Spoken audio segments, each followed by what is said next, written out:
Good afternoon friends. আজকে বিজয়া দশমী, তবে এখনও শুভ বিজয়া বলার সময় আসেনি, কারণ এখন দশমী চলছে। সাথে সাথে আজকে জাতির জনক মহাত্মা গান্ধীরও জন্মদিন, তাকে সশ্রদ্ধ প্রণাম। আজকে 23 নম্বর এপিসোড এবং আজকে সিনেমা, কারণ গত দুদিন গান হয়েছে।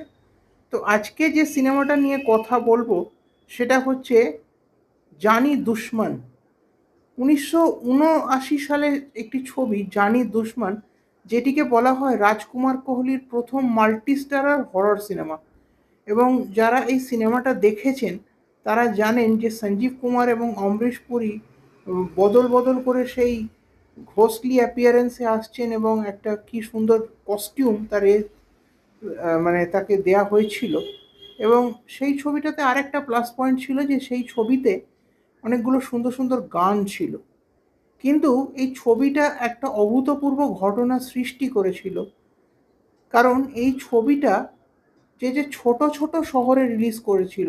মানে আগেকার দিনে এটা একটা চল ছিল, দেখবেন বহু এমন ছোট ছোট শহরে সিনেমা হলে এইসব সিনেমাগুলো রিলিজ করতো এবং সেখানে সেই ছবিগুলো যথেষ্ট ভালো চলতো।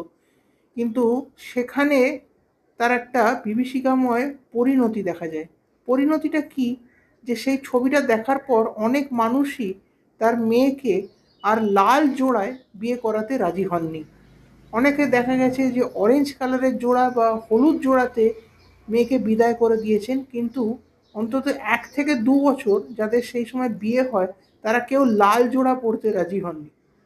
ভাবুন, ভূতের ছবি মানুষের জীবনে কতটা প্রভাব ফেলে থাকে। এই ধরনের অজানা তথ্য জানার জন্যে ফলো করুন আমার চ্যানেল রিল অ্যান্ড রিদম, এবং ভিডিওটা ভালো লাগলে অবশ্যই লাইক এবং শেয়ার করুন।